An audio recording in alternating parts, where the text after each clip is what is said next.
The Season 2 March build is absolutely stacked with improvements, new features, great new content, and the first of a series of new features focused on improving iRacing for new customers. Together with Rain, Season 2 2024 is truly a landmark build for the service. To help set expectations, it is important to understand that the Rain in iRacing does not operate like what sim racers and racing gamers have experienced in racing games and simcade racing titles. This is Rain done the iRacing way, a true-to-life dynamic simulation of the multitude of physical and environmental factors experienced in racing in the rain and how water interacts with both the racetrack and the tires of your race car. Racing in the rain can be counterintuitive at first, and successfully navigating a wet race will involve unlearning habits you might have in the dry. Although racetracks may appear smooth to your eye, asphalt has roughness and texture, with peaks and valleys. Over time, the peaks can become worn down and polished through repeated traffic. In the dry, this isn't particularly consequential, and race cars are able to navigate both polished and unpolished areas effectively, allowing a racing line that suits their driving style. In the wet,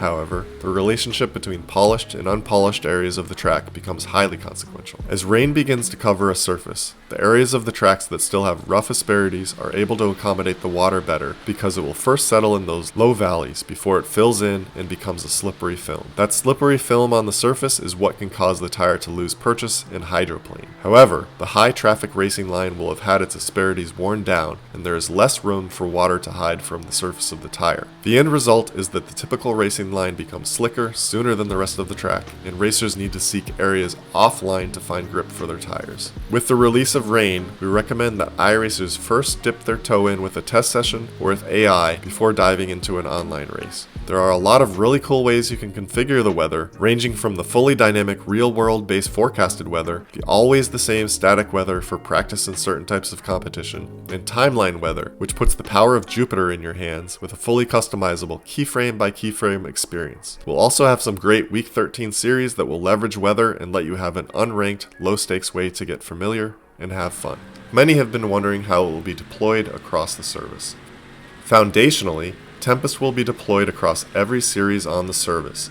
However, that does not mean that it will be raining in every series across the service. It will not.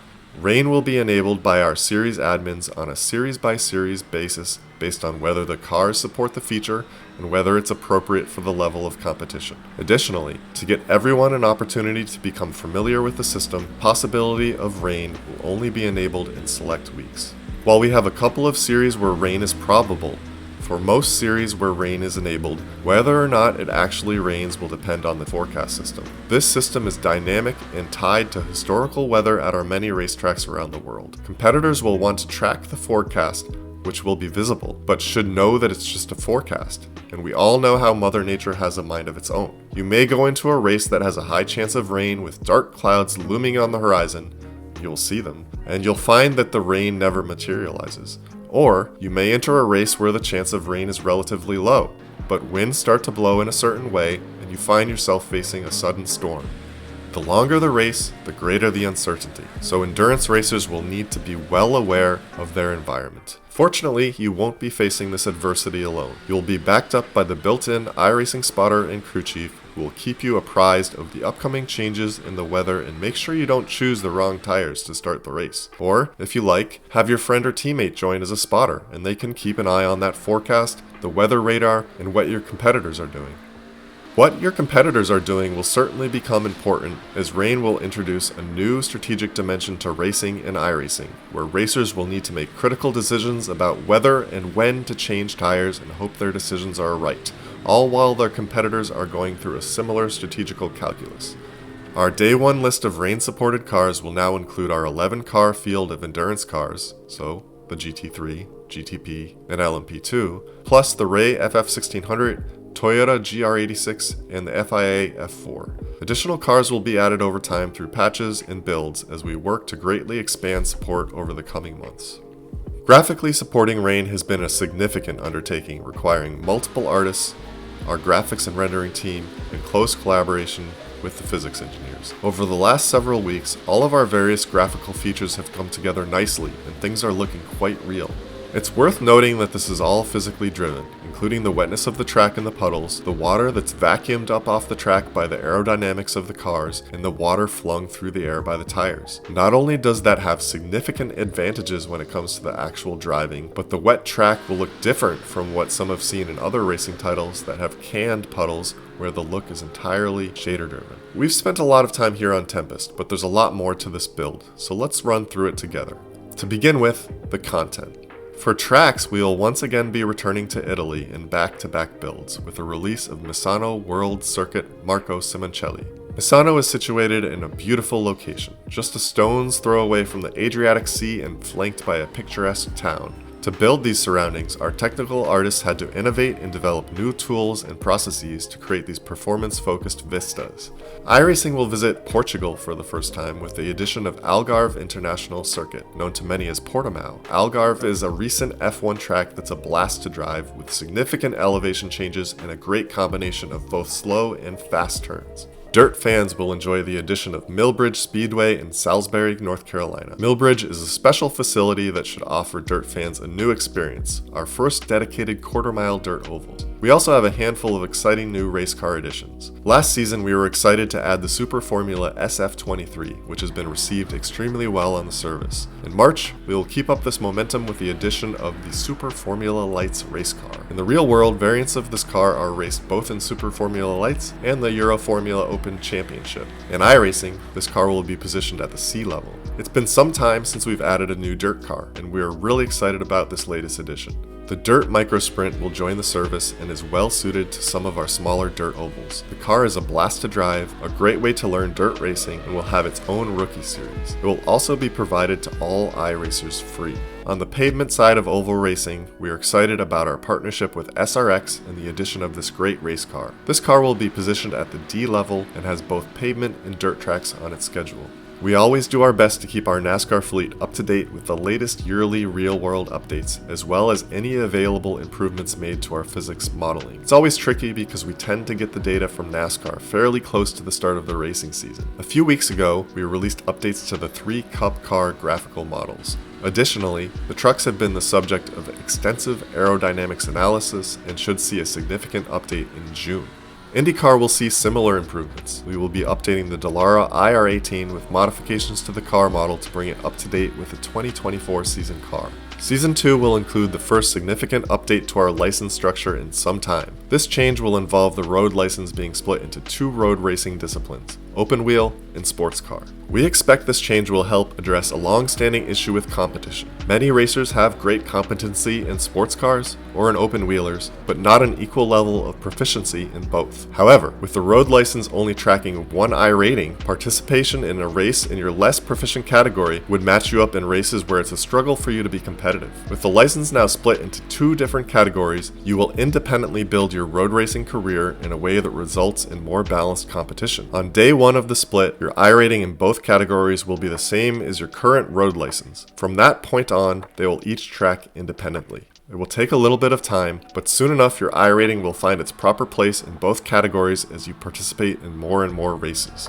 One particular update that we're excited about and is long overdue, an improved initial experience for new iRacers. iRacing is a challenging product to get into, not only when it comes to the simulation itself, but also in regards to new users understanding what is expected of them. Through the use of interactive UI systems and our incredible AI, the new Racer Experience feature will walk future iRacers through these crucial first steps, where they'll be asked to choose their initial racing discipline, then shown how to configure their controls, and ultimately guided through introductory AI-based driving and racing scenarios. If veteran iRacers would like to give it a try, they are welcome to. To do so, just click on the settings in the lower left corner of the UI and toggle on Show New Racer Onboarding. Our web and design teams have been busy on many projects, as always, and soon we will see the beginnings of what will ultimately be a full overhaul of the UI launcher. With this first change, the UI will see the addition of a new wrapper that breaks navigation down into larger categories for ease of use, as well as a new look and feel for the licenses. We will also be incrementally moving away from a modal-based UI, and by modal, I mean the pop-ups that are currently central to navigating the UI, to a UI that is more layered and has centers and hubs for our various sections.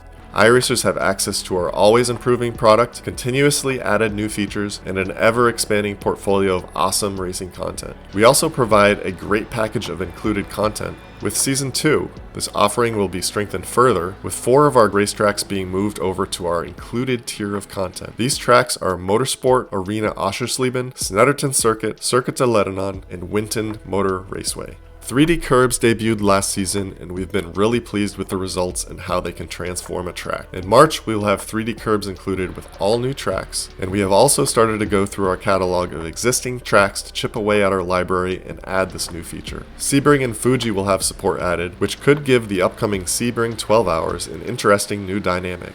Our most immediate future content, meaning not Season 2, includes Circuit de Navarra, which is deep into development, as well as Sachsenring Circuit. Oswego Speedway is also in pre-production and will feature both paved and dirt oval variants. Right now we are planning a trip to the UK where we'll be scanning 2 tracks as well. We are also about to get going on a long-awaited update to Spa, which we are very excited about. Additionally, we're beginning work on a project that is long overdue and will be of benefit both to the iRacing sim and to the future NASCAR 25 console title. We were very fortunate to have NASCAR as one of our first partners. As a result, much of our early track content on the service was NASCAR content. We've done our best over the years to update this content and keep the tracks up to date, but there are many opportunities for us to improve these tracks further, both in terms of the accuracy of the facility, meaning new buildings, grandstands, etc., but also the condition of the graphics. These efforts are internally being called the NASCAR Remaster Project, and again, the results will be enjoyed both in the sim and in the NASCAR 25 title.